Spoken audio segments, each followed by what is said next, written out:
Oh boy, there's been a little bit of Hollywood drama for the LA Lakers this week. The team's young point guard, Lonzo Ball, may require surgery on his knee, but according to several reports, Lakers didn't want the news of his surgery to be publicly released, possibly over how it could impact trade and free agent talks. Well, here to discuss the latest saga of the Ball family is Bill Ryder. He's the host of Ryder's Block on CBS Sports HQ. So do you think LaVar leaked this to keep his son in LA? Yes, I do. Definitely. It's a very reasonable supposition. They want to be in Los Angeles. It's the epicenter of American culture. They obviously love the attention, and there's a real concern, I think justified, that LeBron James may not like the antics of the Ball family, of LaVar Ball, and so you leak this report, it certainly changes and thins the trade market for Lonzo. Lakers are so much fun to watch, Yeah, especially this week and after the LeBron signing. So this new LeBron era of the Lakers at this point, you've got no shooters at this point. Yep. It's a very different strategy from Cleveland. Can you explain what's going on here? Well, you know, the guys they're bringing in, I actually like Kentavious Caldwell-Pope. He's a 3-and-D guy, but JaVale McGee, Rajon Rondo, Lance Stevenson, who's most famous maybe for blowing in LeBron's ear in a game and sort of his weird antics with LeBron.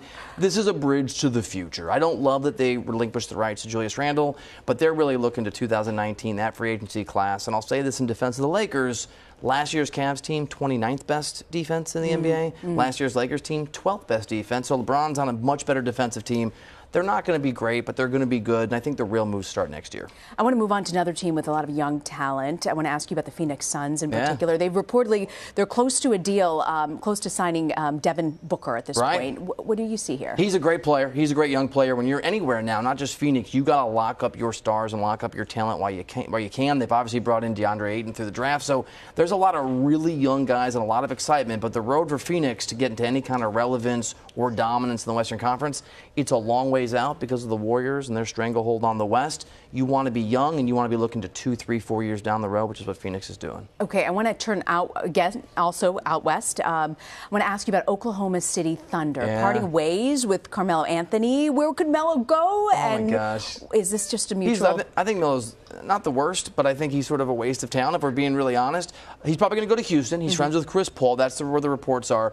It didn't fit in Oklahoma City. He just didn't like that third wheel role. And really it comes down to money. Melo opted in to a little under $30 million. It would cost the Thunder, with the luxury tax and the penalties, $100 million in tax just to have him on the payroll. That's a lot of money, Bill. Yeah, so they work out a buyout. They use the stretch provision. They do a combination. They will save themselves $100 million getting rid of a guy who didn't really fit. So this makes sense, I think, for everybody. Okay, and out east, Jimmy Butler, Kyrie Irving, both free agents, both apparently want to play together. Is this good for the Boston Celtics? Yeah, a year from now they want to be together. I don't think it is good for the Boston Celtics. Kyrie forced his way out of playing with LeBron James. Okay, maybe you could say LeBron's a little different, a little edgy. I've covered LeBron. I know that he's hard sometimes to be around. But then you go to Boston with, I think, one of the best coaches, maybe the best coach in the league. They were the best team in the Eastern Conference last year in the regular season. They have all this young talent, and you're Kyrie and you're already eyeing an exit to maybe the Knicks or Brooklyn or somewhere else with Jimmy Butler when you're both free agents.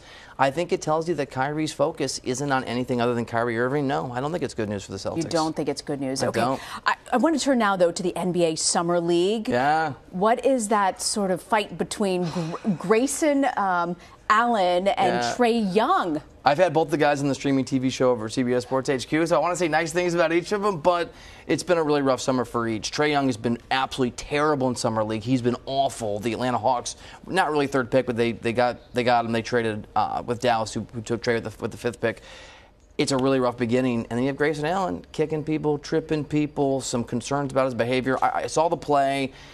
With most guys, I'd say it's a nice feisty move. With Grayson Allen's background, it just raises some eyebrows about whether he's going to have the same problems at the NBA level. All right, doesn't look good. It's not a good start. Doesn't look good. It's not kick great. it off this way. Not great. Bill Ryder, thank you for joining us. You bet.